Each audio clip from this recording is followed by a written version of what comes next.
नमस्कार, आप देख रहे हैं पंचायती राज न्यूज और मैं हूं आपके साथ हर्षिता। दुर्ग जिला शिक्षा एवं प्रशिक्षण संस्थान द्वारा आज अछोटी में जिला स्तरीय 2 दिवसीय कार्यशाला का आयोजन हुआ।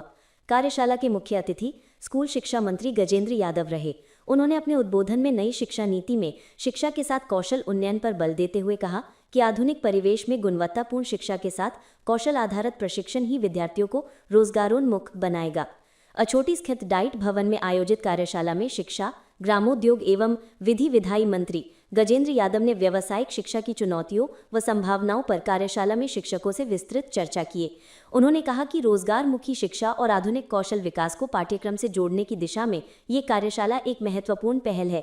कैबिनेट मंत्री श्री यादव कहा कि नई शिक्षा नीति में विद्यार्थियों को प्रारंभिक स्तर से ही कौशल शिक्षा, प्रायोगिक अधिगम, डिजिटल साक्षरता और व्यावसायिक प्रशिक्षण से जोड़ने की व्यवस्था की गई है, जिससे भविष्य में युवाओं के लिए रोजगार के व्यापक अवसर उपलब्ध होंगे।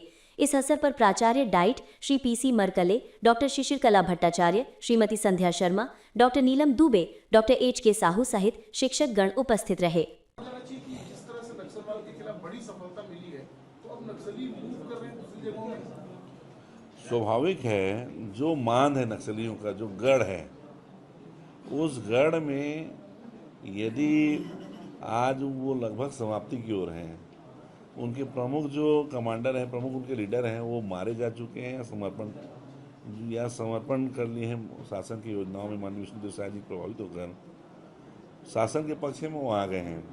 तो बचे कुछ लोग, कहीं ये तो स्वाभाविक है, कहीं युद्ध होता है, युद्ध होने के बाद सारे के सारे सैनिक नहीं माने जाते। कुछ जो बचे रहते हैं वो नज़रबंद हो जाते हैं, अपने आप को छुपा लेते हैं, कहीं भाग जाते हैं। वही स्थिति अभी नक्सलियों के साथ है। ठीक है, बहुत जो भारतीय जनता पार्टी के कार्य करने की पद्धति कांग्रेस के लोग समझाया, तब कांग्रेस के लोगों को समझ में आया कि संगठन का ऐसा कोई पद्धति होता है, संगठन की कोई कार्य रचना होती है। और भारतीय जनता पार्टी को नकल करते करते वो काम करने का प्रयास कर रहे हैं। और आप सबको मालूम है, आदमी खुद के विवेक से कोई काम करे और किसी को देखा से कोई काम करे, उसमें अंतर तो आएगा ही। नक्सली जो बहुत सारे जो बीएलओ हैं और बीओ हैं वो प्रभारी में है। ये शिक्षा विभाग जो कब मुक्त हुआ है इसलिए प्रभारी? देखिए, हम लोग तो बहुत बड़ा प्रयास अभी किए। 3 महीने में माननीय मुख्यमंत्री जी के निर्देशानुसार कुछ लोगों ने पहले काम करने की इच्छा बहुत पहले से थी, लेकिन हाई कोर्ट में रिट याचिका दायर कर दी। माननीय न्यायालय के निर्णय आने के बाद हम लोगों ने पहले 30 संवर के लगभग 1312 लोगों को हमने प्रमोशन किया।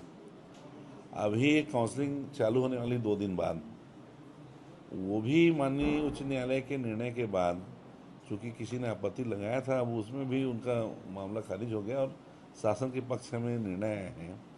अभी हम लोग प्रचार प्रमोशन का भी काम कर रहे हैं। जब प्रमोशन होगा, प्रमोशन होने के बाद ही उपसंचालक और आगे के रास्ते खुलेंगे। चूँकि 13 साल से कोई प्रकार का प्रमोशन नहीं हुआ था।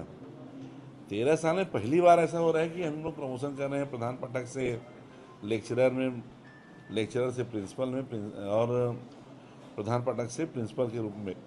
अभी हम लोग लेक्चरर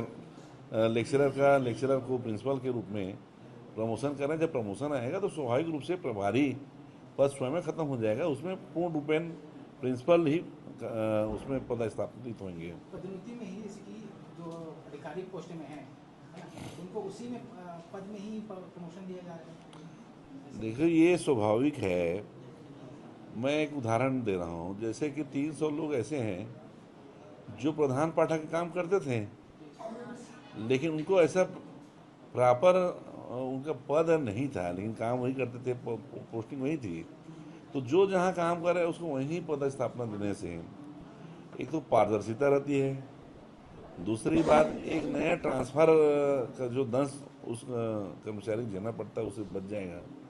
और जहाँ वो सेवा दे रहे हैं उसकी योग्य है तो उसको देने में कोई प्रकार का हर्ज नहीं होना चाहिए। ये अभी जो ट्रांसफर का अभियान था, है ना, उसमें स्थानांतरण भी बंद है, ट्रांसफर बंद है, लेकिन उसके बाद भी ट्रांसफर लिस्ट जारी है। देखिए, मैं आपसे पूछना चाहता हूँ,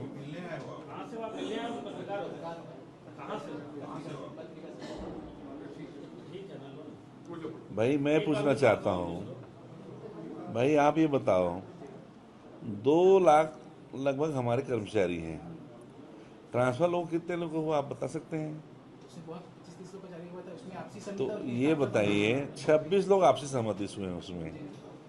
जो मानवीय आधार है, मैं कहीं जाना चाह रहा हूँ, मेरे बदले में कोई आना चाह रहे हैं, उनका अगर ट्रांसफ़र करें तो वो ट्रांसफ़र नहीं माना जाता। आपसे ये म्यूचुअल ट्रांसफ़र हुआ है और उसमें करने में कोई हर्ज नहीं है। हम लोग तो 1% भी ट्रांसफ़र नहीं किए हैं, जबकि लोगों के बहुत से ऐसी समस्या रहती है।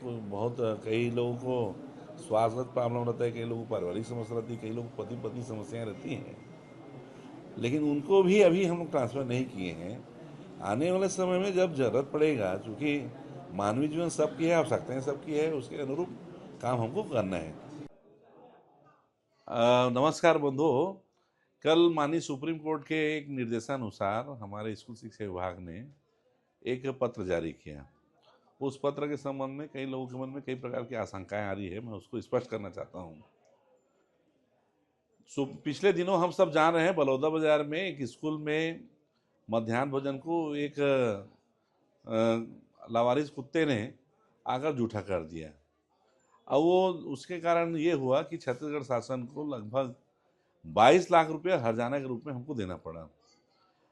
उस समय का जो घटना घटा वही माननीय उच्च न्यायालय ने स्वतः ज्ञान संज्ञान लेके हम स्कूल शिक्षा विभाग को हर्जाने के लिए आदेशित किया। अभी भी कल सुप्रीम कोर्ट ने एक आदेश दिया है, जहाँ जहाँ विद्यालय चलती है, शालाएँ चलती हैं, वहाँ पे कितने आसपास कोई लावारिस कुत्ता तो नहीं घूम रहा है, कोई पालतू कुत्ता तो नहीं घूम रहा है, कोई घुमंतू कुत्ता तो नहीं घूम रहा है, या कोई जीव जंतु तो नहीं घूम रहा है। उसमें संबंधित संस्था के जो शिक्षक हैं उस पर भी नज़र रखें। कारण ये है, हम सब जानते हैं कि स्कूलों में मध्याह्न भोजन काम चलता है। लाखों संख्या में बच्चे हमारे मध्याह्न भोजन प्रतिदिन करते हैं। उनके जीवन की रक्षा के लिए किसी भी प्रकार का कोई भी जीव जंतु या कोई भी घुमंतु जीव उनके मध्याह्न भोजन में कोई प्रकार का जूठन न करे, उसके आसपास ना आए।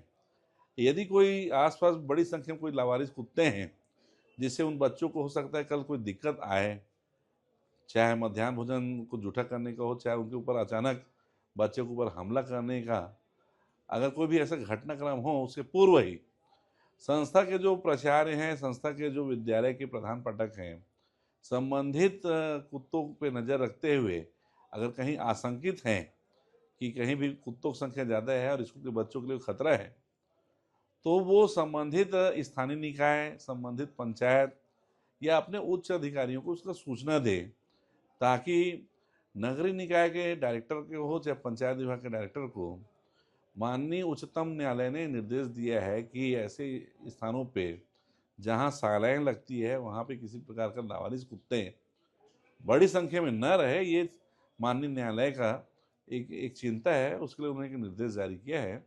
इसमें किसी को भी ऐसे उद्वेलित होने की जरूरत नहीं है, किसी की बातों में आने की जरूरत नहीं है। कोई कुत्तों का हम गणना नहीं कर रहे हैं, बल्कि हमारे स्कूल के आसपास हमारे बच्चे कैसे सुरक्षित रहे, हमारे बच्चों का भोजन कैसे सुरक्षित रहे, उस पर हमको घुमंतु जीवों से हमको बचाना है।